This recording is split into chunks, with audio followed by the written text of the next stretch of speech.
semua, salam sejahtera Malaysia. Hai semua, salam sejahtera Malaysia. Hai semua, salam sejahtera Malaysia. Hai semua, salam sejahtera Malaysia.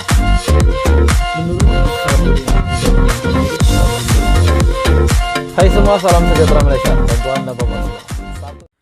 Hai semua, salam sejahtera Malaysia. Selamat malam tuan-tuan dan puan-puan semua.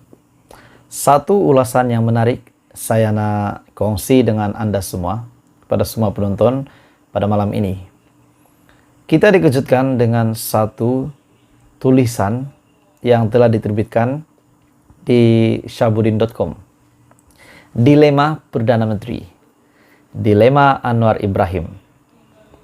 Apa dilema sebenar Anwar Ibrahim menurut Anda? Sebelum saya menuliskan, saya meminta Anda komen di bawah.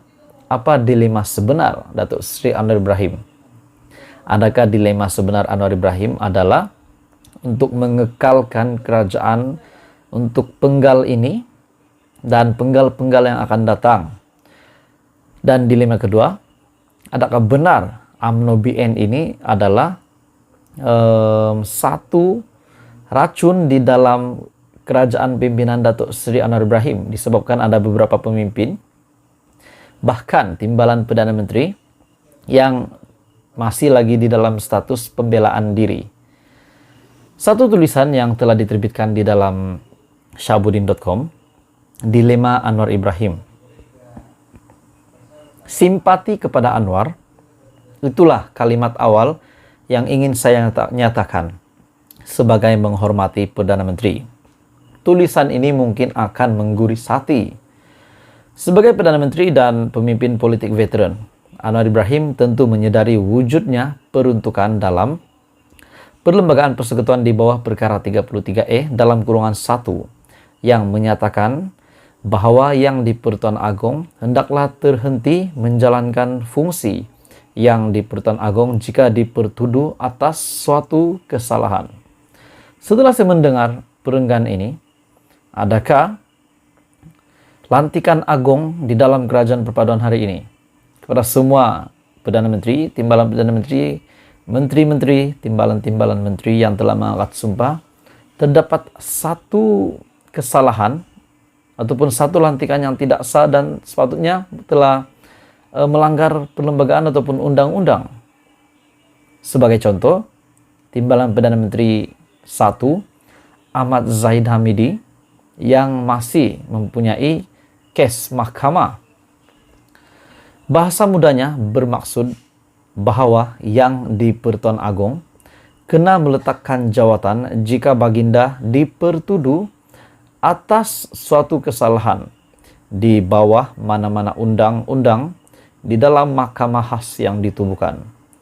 Saya teringat pula dengan kenyataan daripada Dr. Mahathir berkenaan dengan ini, kerana sebelum ini Tun Mahathir pernah membuat kenyataan berkaitan dengan ini, di mana Perlembagaan Persekutuan di bawah perkara 33E dalam kurungan 1 yang menyatakan bahwa yang di Pertuan Agong hendaklah terhenti menjalankan tugas, menjalankan fungsi sebagai yang di Pertuan Agong jika dipertuduh atas suatu kesalahan.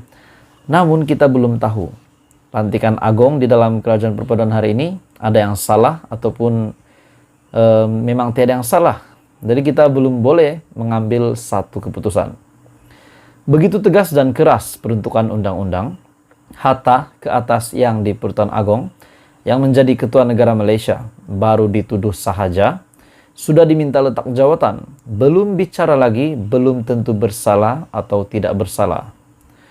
Jadi kerajaan pimpinan Anwar Ibrahim tidak dapat mengelak diri jika rakyat yang celik huruf dan ilmu pengetahuan bertanya satu soalan, yaitu bagaimana kerajaan yang ada hari ini, yang sudah ditubuhkan hari ini, boleh dihormati jika timbalan Perdana Menteri 1 terdiri daripada sosok tubuh individu yang sedang dibicarakan di mahkamah atas berpuluh tuduhan jenayah rasuah dan pecah amanah.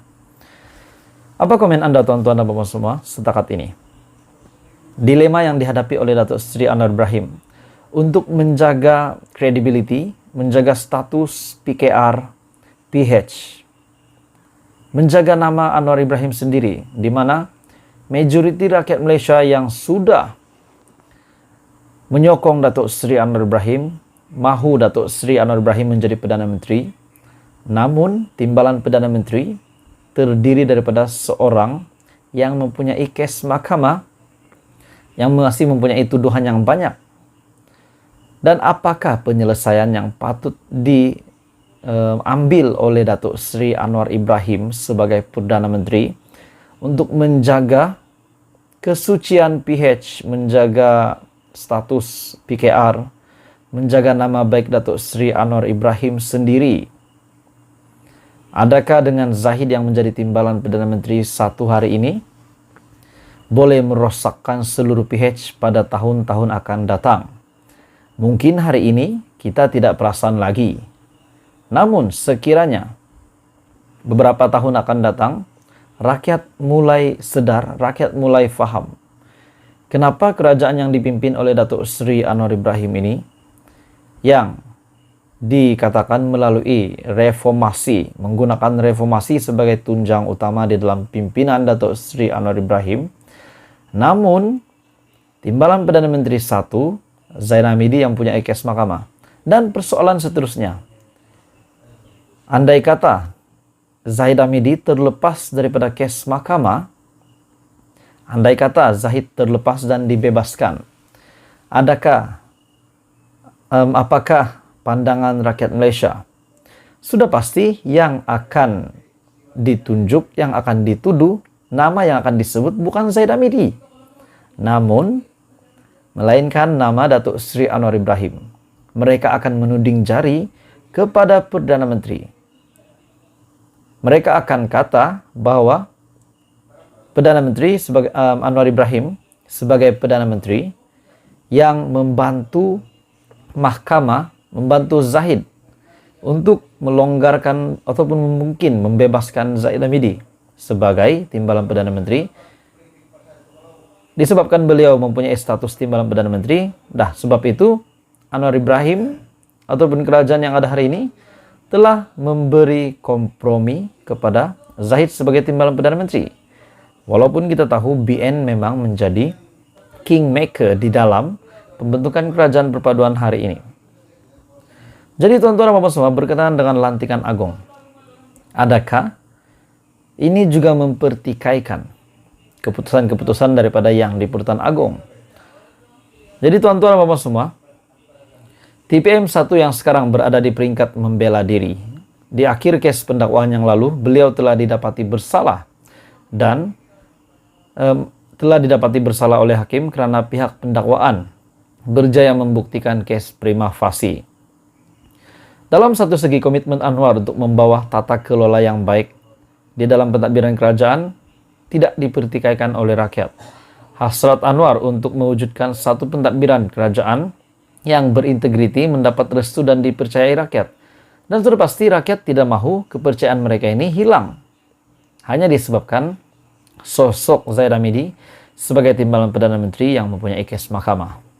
Dan adakah penyelesaian bagi dilema yang dihadapi oleh Anwar Ibrahim ini adalah untuk memecat Zaid Hamidi, untuk menjaga prestasi Pakatan Harapan, PKR, dan Kerajaan Perpaduan juga.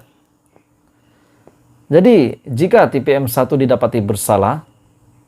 didapati tidak bersalah dan dilepaskan, adakah pendakwa raya akan memfailkan rayuan ke Mahkamah Rayon Malaysia di Putrajaya? Pendakwa raya adalah orang yang sama, yaitu peguam negara yang berfungsi sebagai penasihat kerajaan, di mana TPM 1 adalah bos nomor 2 dalam kabinet kerajaan persekutuan. Jadi tuan-tuan dan puan semua, apa komen Anda? Ini satu dilema yang sangat besar yang dihadapi oleh Perdana Menteri. Dan saya harap ada satu jalan penyelesaian bagi dilema yang dihadapi oleh Anwar Ibrahim ini. Apa komen Anda? Teruskan bersama di dalam channel ini untuk perkembangan politik yang seterusnya.